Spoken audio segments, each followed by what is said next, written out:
On the 7th of January 1978, an article entitled "Iran and Red and Black Colonization" appeared in Etala'at, an Iranian daily newspaper.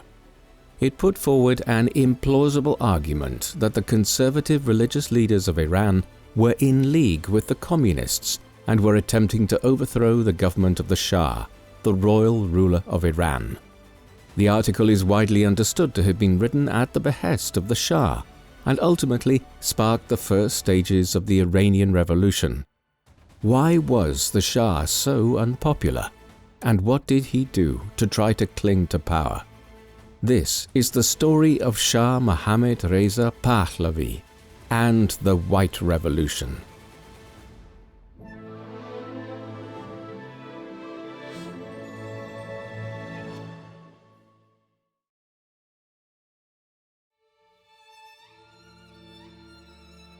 The man known to history as Shah Mohammad Reza Pahlavi was born on the 26th of October 1919 in the city of Tehran in Iran.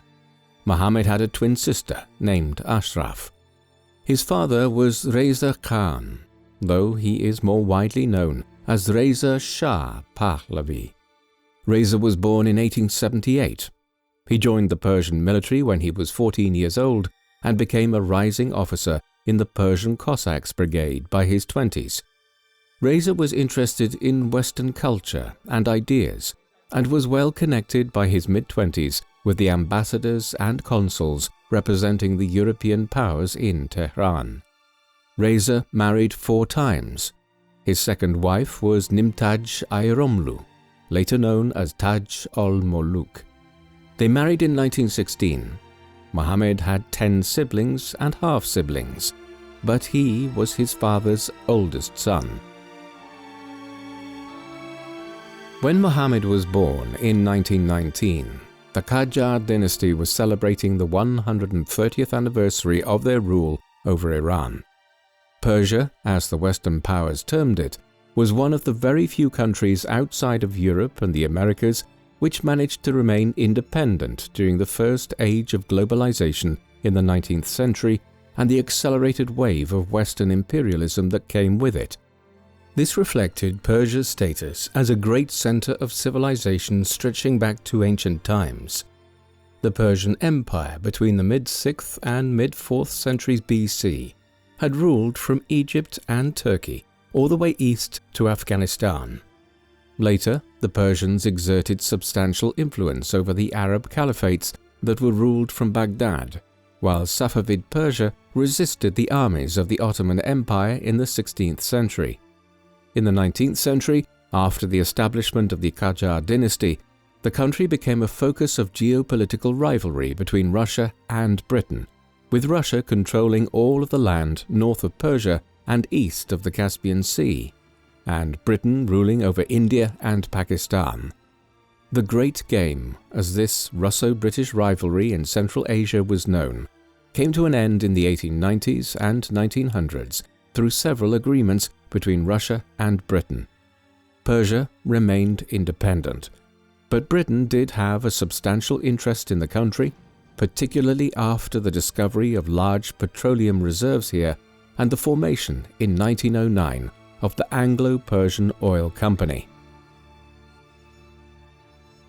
Although Persia had managed to remain nominally independent under the Qajar dynasty and also tried to remain neutral in the First World War when it broke out in 1914, the country's geostrategic importance meant that large parts of it were occupied between 1914 and 1918, as the British and Russians, who were now allies, tried to defeat the Ottoman Empire in the Middle East.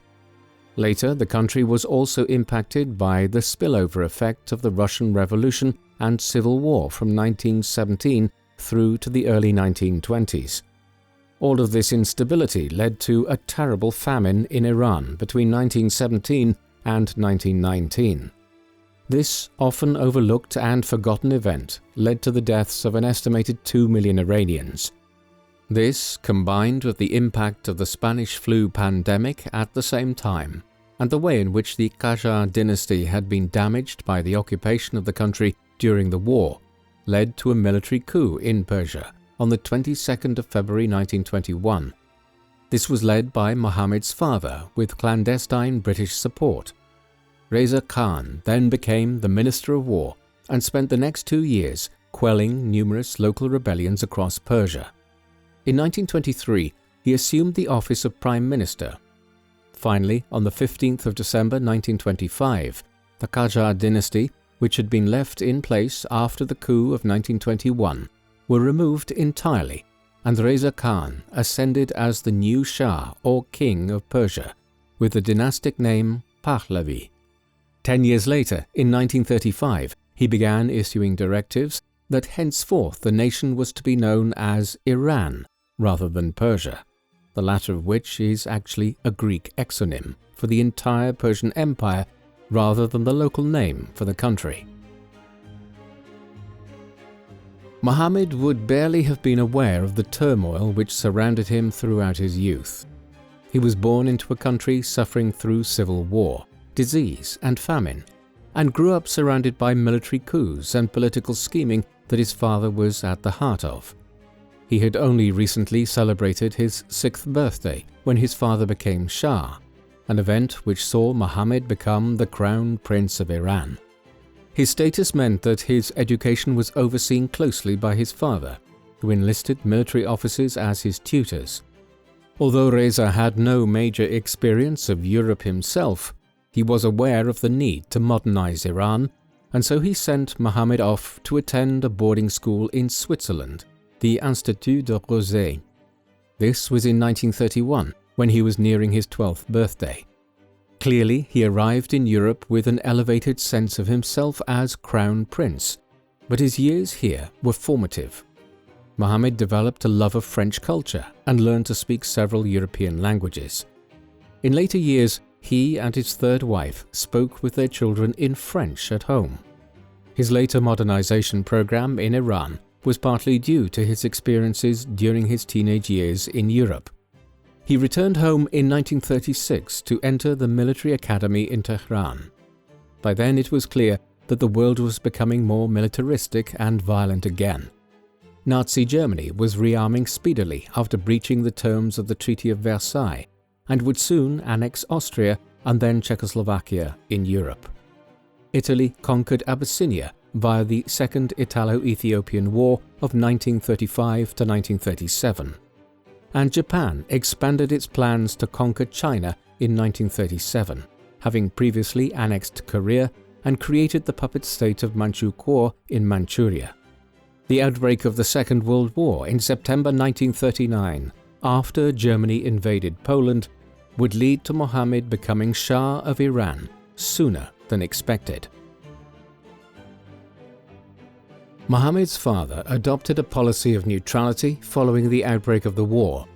However, over time, Iran was dragged into the conflict more and more. It was strategically important because of its oil supplies, which Nazi Germany was anxious to acquire, and it also became central to Britain's campaign to supply the Soviet Union after the Germans invaded the USSR in the summer of 1941. Within days of the commencement of the war between the Soviets and the Nazis, there were discussions in London, Moscow, and Berlin about the strategic necessity of securing control over Iran for both sides.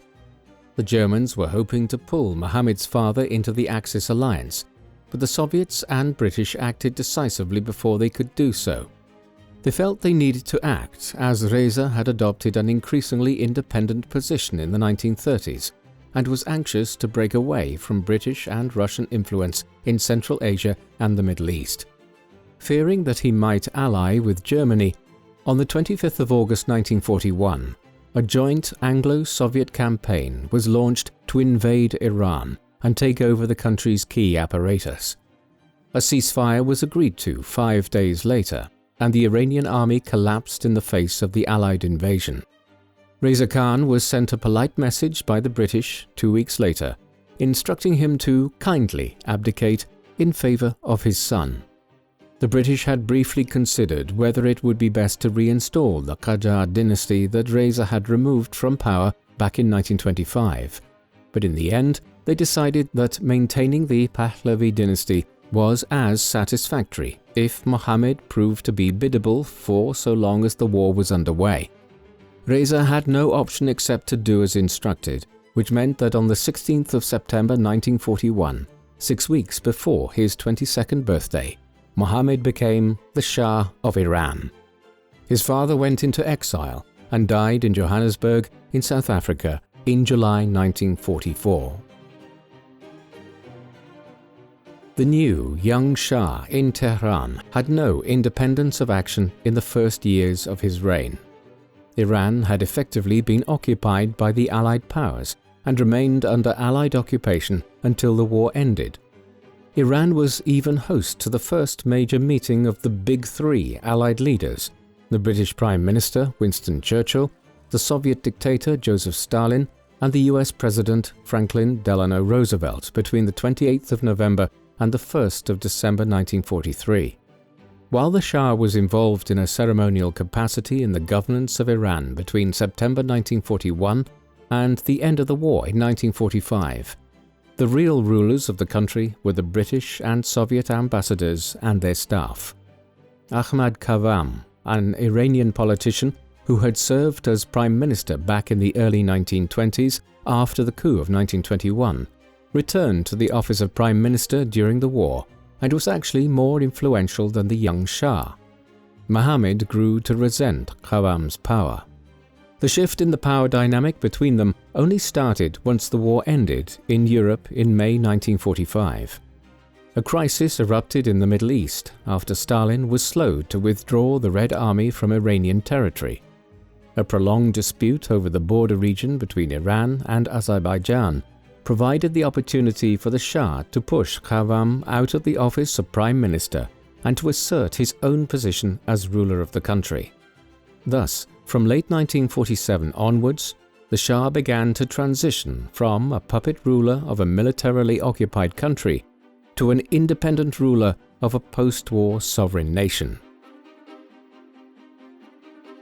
This capacity for asserting his independence was reflected in the Shah's personal life.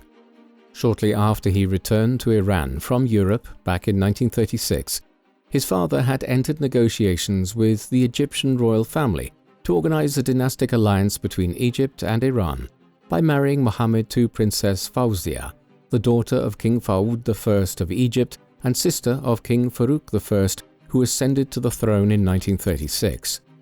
From a dynastic perspective, this was an excellent alliance for the upstart Pahlavi dynasty, which was looking to cement its place among the royal houses of the Middle East.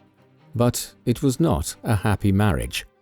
They had a daughter together in 1940, Princess Shahnaz, following which they became increasingly estranged.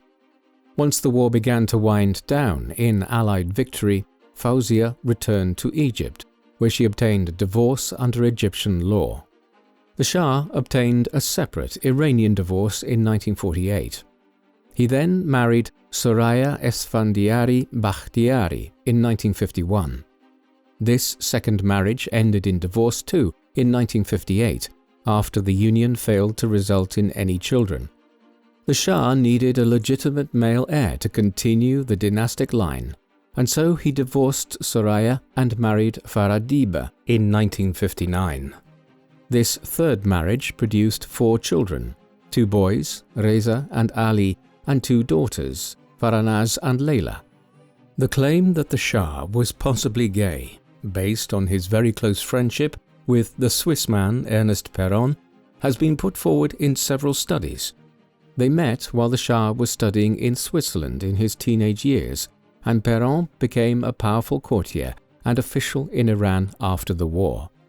While Perron was clearly gay, and the position he obtained in Iran based on his close relationship with the Shah was unusual, there is no concrete evidence to imply the Shah was gay or bisexual. Perron fell from power at the Shah's court owing to his role in the Abadan crisis. This was the name given to the general period of crisis in Iran's politics between 1951 and 1954. Abadan was the center of the oil extraction industry in the country. The crisis was sparked by the assassination on the 7th of March 1951 of the Iranian Prime Minister Haj Ali Razmara by an Islamic fundamentalist. Although this foreshadowed later clashes between conservative religious elements in Iran and the Shah's government, the immediate cause of the assassination was a widespread belief that Razmara was about to sign an unfavorable deal with the British that would extend the rights of the Anglo-Iranian oil company in the country, which was perceived as a legacy of the European age of imperialism. Razmara was succeeded by Mohammad Mosaddegh. As Prime Minister, he was the driving force behind the nationalization of the Anglo-Iranian oil company. This, in turn, created 2 years of tensions as the British argued to their American allies that the nationalization of the oil industry was a sign that Iran was about to fall into the Soviet communist camp in the intensifying Cold War. Although it is very doubtful that this was likely, British resentments ultimately resulted in a Western-backed coup in August 1953. While it was occurring, the Shah fled Iran, flying to Europe. He remained in Rome until the unrest had died down, spending much of his time in the nightclubs of the Italian capital and waiting to see what would happen back home. Even supporters of the Shah condemned his flight to Europe as an act of cowardice. But when he returned to Iran, his position was stronger than it had ever been, as the Western powers were content to have a strong Shah in Iran who would act as a bulwark against the growing pan-Arabism elsewhere in the Middle East, which had a socialist ideology and leaned more towards Moscow on account of Washington's support for the State of Israel. The Shah became a much more authoritarian ruler following his restoration. It must be admitted that he was overseeing a country that was very difficult to rule. Iran is often viewed as a homogeneous state, but it is actually a patchwork of different ethnic and religious groups, with the Balochs in the southeast and the Azeris and Kurds in the northwest all being inclined towards regional separatism. On top of this, the more secular policies which the Shah and his father before him favoured had brought the Pahlavi dynasty into conflict with the conservative religious leaders of the country as early as the 1930s. Add to this the tensions created by the crisis of the early 1950s and the experience of having to flee the country in 1953, and the Shah was consequently inclined to adopt a more authoritarian approach by the mid-1950s. Press censorship and the monitoring of religious groups and leaders became commonplace. Then, in 1957, the Bureau for Intelligence and Security of the State, better known by its acronym SAVAK, was set up. This secret police force expanded through the late 1950s and 1960s to become a small, secretive army with thousands of members. It has been observed by many commentators that the Shah's SAVAK paved the way for later militias and secret police forces established by the Islamic Republic of Iran. While there is no denying that SAVAK was a brutal regime that killed thousands of people and detained and tortured many others over 22 years, its activities pale in comparison to the murder and illegal detention of hundreds of thousands of people by modern Iranian security services such as the Islamic Revolutionary Guard Corps. Nevertheless, SAVAK's conduct remains a black mark on the record of the Shah as ruler of Iran. In 1963, the Shah began a program of modernization known as the White Revolution. This was not entirely novel. All the way back in the 1930s, his father had begun introducing measures to orientate Iran towards becoming a more Western-style country. For instance, industrial advisors were brought in to begin setting up factories and providing technical knowledge for new Iranian businesses and companies. There was also a drive to break down the traditional pillars of Iranian society, religion, and the social hierarchy that went back hundreds of years. As a Francophile who was educated in Europe, the Shah wanted to go even further.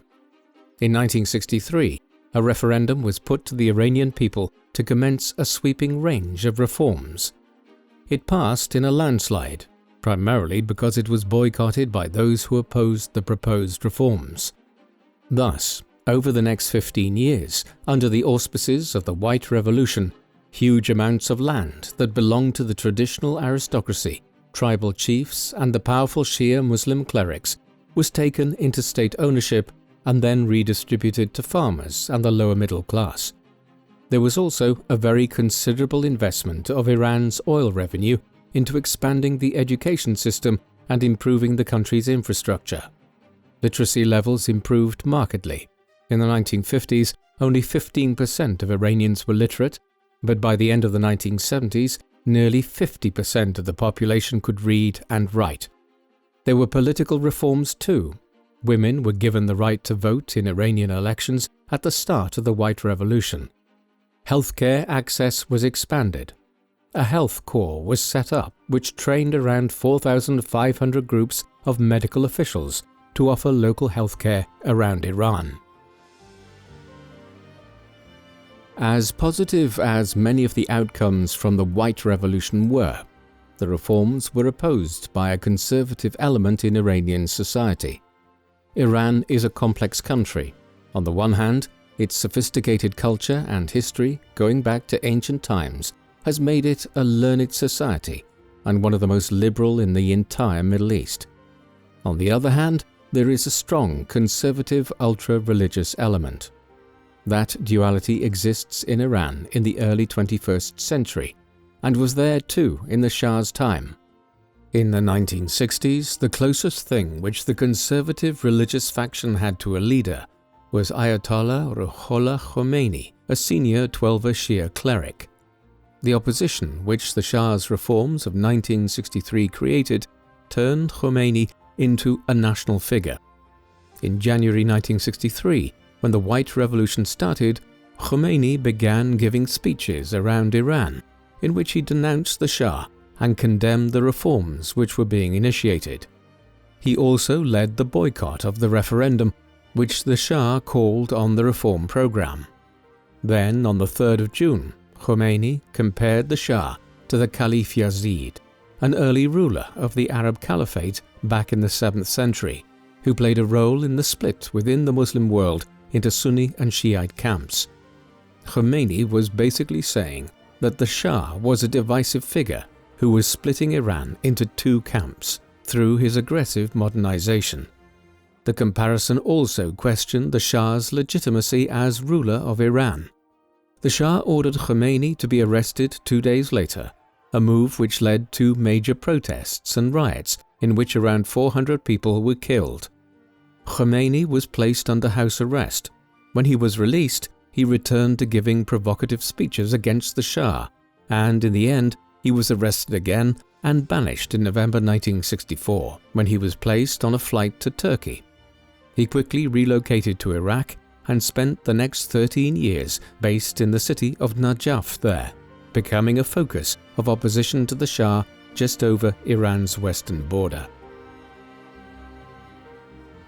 The growing schism between conservative religious forces in Iran and a more secular liberal community that looked towards the West was exacerbated by the economic growth of Iran. It is a basic fact of modern politics that leaders can bring a certain part of their population along with them if there is economic growth in their country. The reforms overseen by the Shah's government ushered in the greatest period of economic growth in Iranian history. GDP growth in the 1960s and 1970s averaged nearly 10% per year. Without a doubt, this was based to a considerable degree on oil revenue, especially after the 1973 oil crisis, when the average cost of a barrel of oil on the international markets quadrupled in the space of 6 months from October 1973 onwards. But oil revenue does not always lead to national economic growth if the profits are mismanaged. The Shah's government oversaw an intelligent reinvestment of oil revenue to develop other parts of the economy, such as the production of textiles, cement, petrochemicals, fertilizers, and cash crops like sugar, dates, and pistachios. In this way, Iran set an early template for economic diversification from oil revenue that was subsequently adopted by the Gulf states and Saudi Arabia. Living standards jumped. A better educated and more affluent cohort emerged in Iran's cities who dressed like they lived in Paris or Rome, went to the cinema to watch Western-produced films, and acted very differently to how their contemporaries did in places like Saudi Arabia in the 1960s and 1970s. Underneath all of this economic change, though, was a society that was divided over the White Revolution for a multitude of reasons. In the short term, this new prosperity led to a growing centralization of power at the royal court, where the Shah had an increasingly elevated sense of his own self-importance.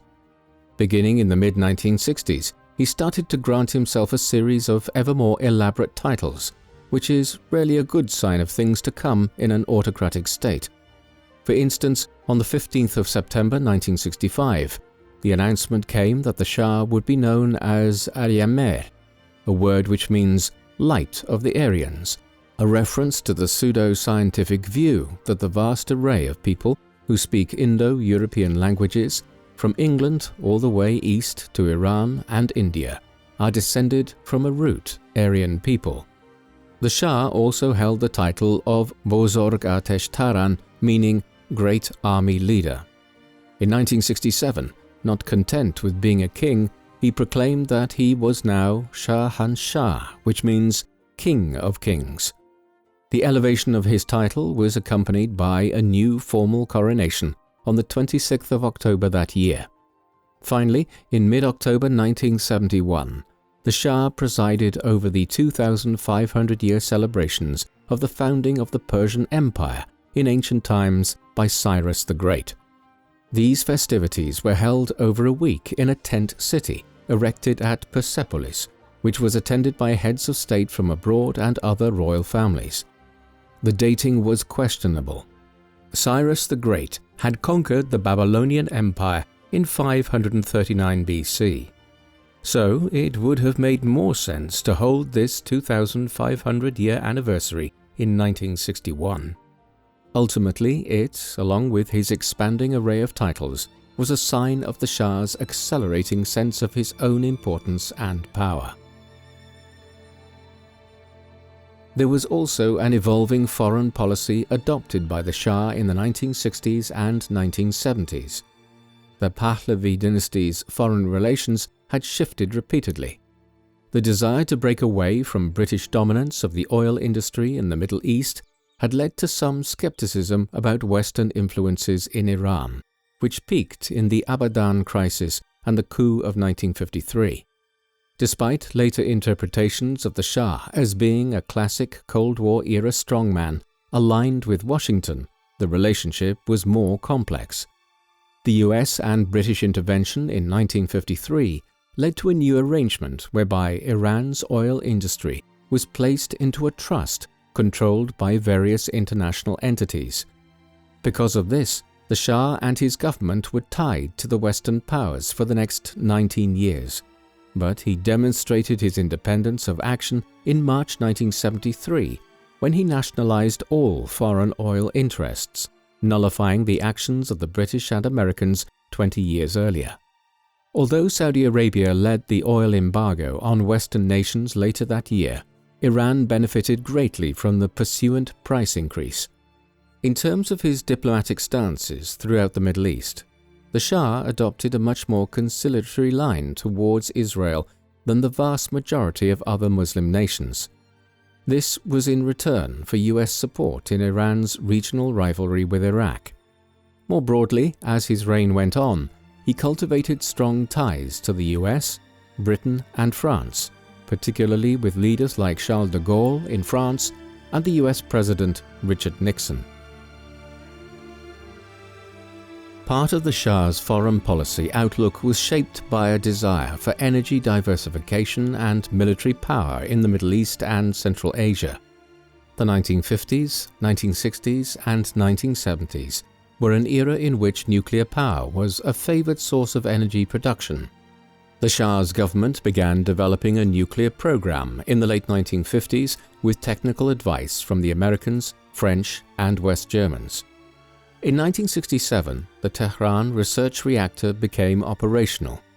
Like so many other nations of the era, as soon as enriched uranium was present in the country for the purposes of producing domestic energy, thoughts turned to how to produce a nuclear weapon.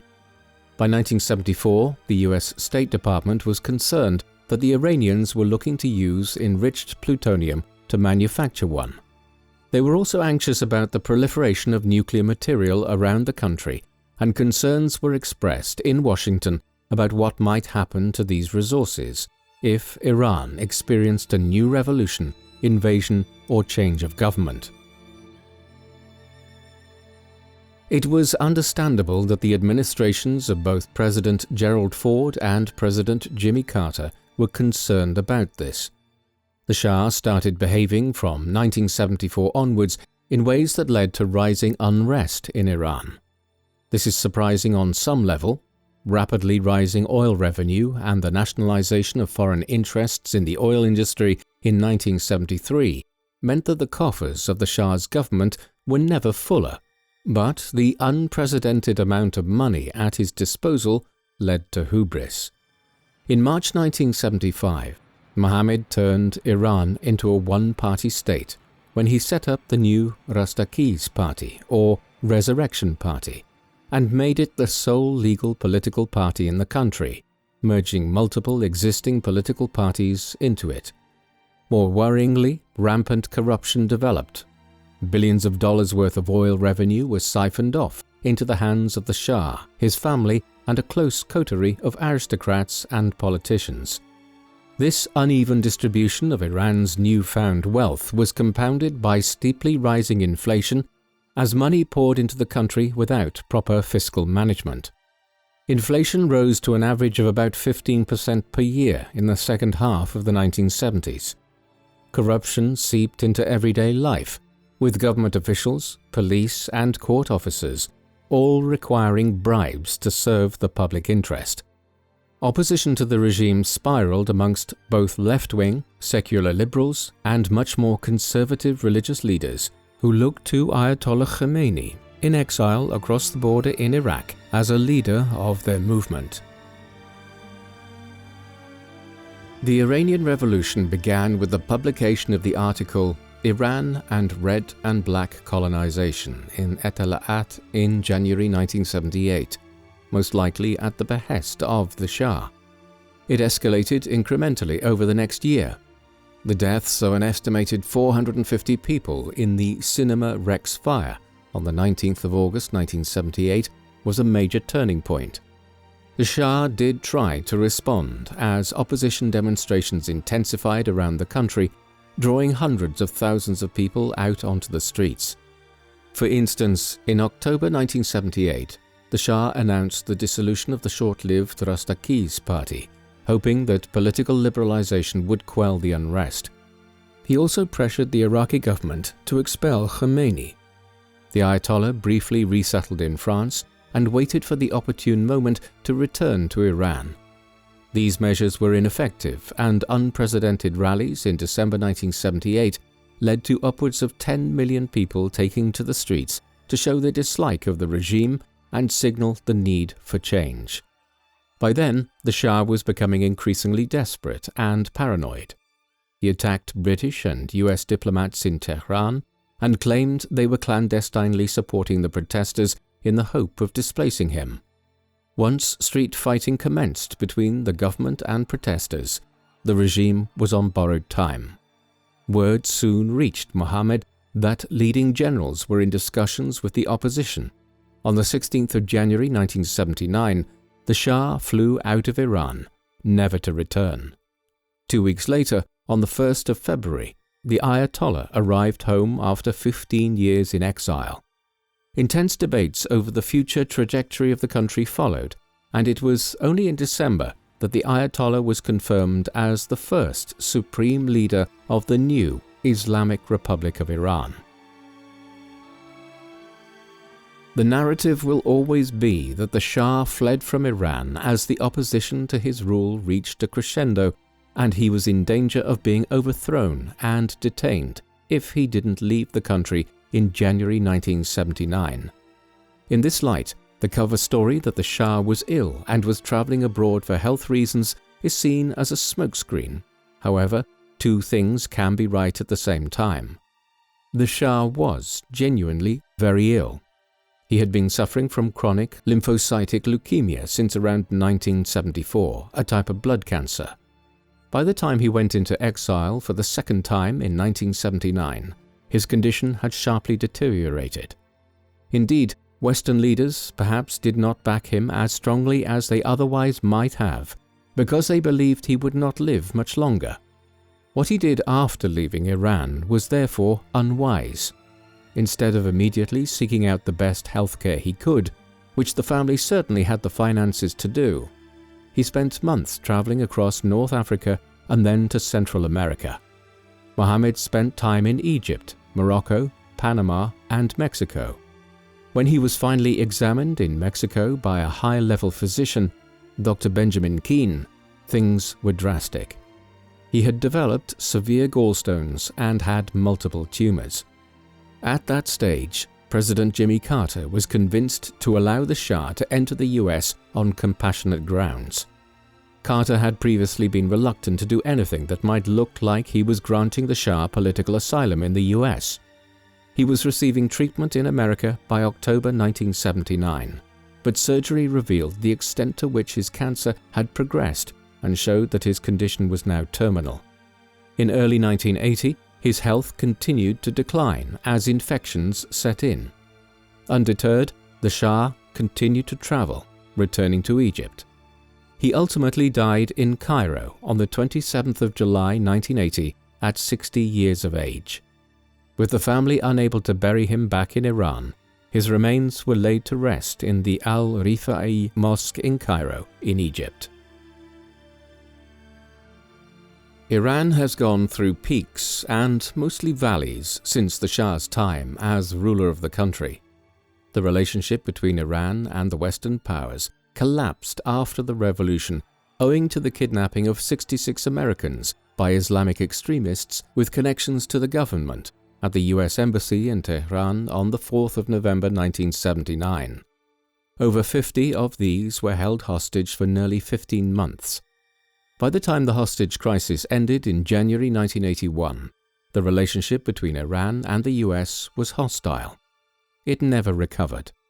The US supported Saddam Hussein and the Baathists in the Iran-Iraq War that ran from 1980 to 1988, although there was a peculiar underhand attempt to supply Iran with weapons via the Iran-Contra affair in the mid-1980s.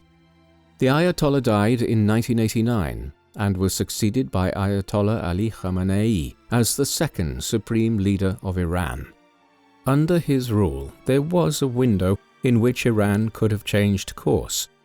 Between 1997 and 2005, the Prime Minister Mohammad Khatami led a reform movement. The turning point came in the mid-2000s as the Ayatollah and the mullahs clamped down on the reform movement. Ever since then, there have been protests against the regime every few years, notably in 2009, 2017, 2023, and 2026. To cement the position of the religious authorities, the Iranian Revolutionary Guard Corps and other security forces were expanded to include hundreds of thousands of personnel.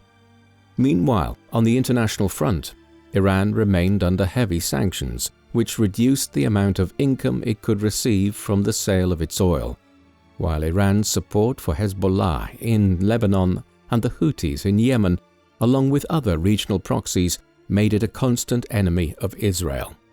The US stance towards the country fluctuated, though there was unanimity that Iran could not be allowed to acquire a nuclear weapon.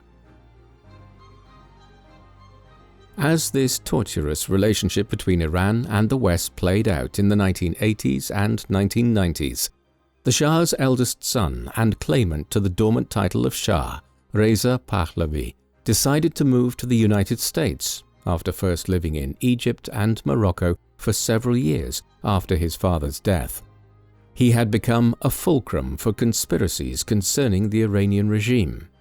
For instance, in the 1980s, he was in contact with the Israeli government and elements in Saudi Arabia, which is opposed to Shiite Iran on religious grounds and because it views it as a regional rival.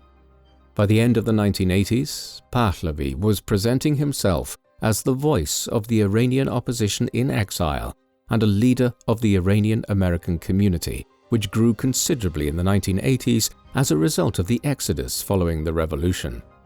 As protests within Iran generated national attention from 2009 onwards, Pahlavi became more prominent, especially during the US-Israeli attacks on Iran in June 2025 and the spring of 2026. For instance, following the killing of Ayatollah Khomeini on the 28th of February 2026, there was speculation that Pahlavi would become involved in forming a new government in Iran. However, opinion polls and studies over the years have consistently demonstrated that while Pahlavi might be well liked amongst the exile community, the Shah's son lacks the kind of internal support base within Iran that could translate into a restoration of the monarchy someday in the future, though he clearly aspires to a leadership role of some kind. The Shah of Iran's legacy is complicated. He was a man who came to power under difficult circumstances, who often tested his relationship with the Western powers, yet managed to retain their support, and who is today viewed, somewhat paradoxically, as both a modernizing reformer and also an authoritarian. All of these things can be true at the same time. The Shah's rise to power in succession to his father occurred because of the unusual position Iran was in during the Second World War, and the desire of both the Germans and the Allies to acquire control over the country and its vital oil supply. In the aftermath of the war, the Shah was able to retain the support of the United States in the context of the Cold War, even after Iran nationalized the Anglo-Iranian Oil Company, an inflammatory action so far as Britain was concerned. The simple reality was that his actions were tolerated when set against the backdrop of the Cold War, the rise of socialist pan-Arab states in the Middle East, and the fact that his regime was one of the few ones in the entire region that was not bitterly opposed to Israel. He also did initiate reforms that improved life in Iran for a lot of people, such as increasing literacy levels, and he was also responsible for a period of huge economic growth. The country also became the most liberal in the Middle East. People in countries like Saudi Arabia, Qatar, and the United Arab Emirates did not enjoy anything near the liberties that Iranians did in the 1970s.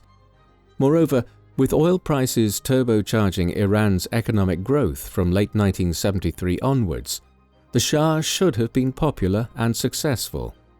His failing was in developing an overly authoritarian method of ruling and engaging in rampant corruption and financial mismanagement, along with completely misjudging the political atmosphere in the 1970s.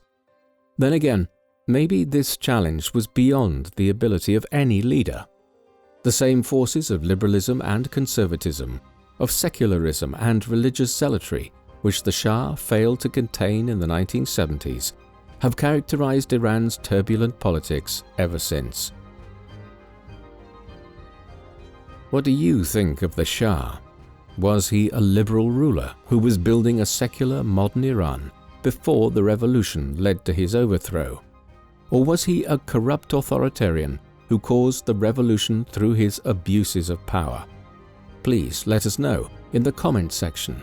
And in the meantime, thank you very much for watching.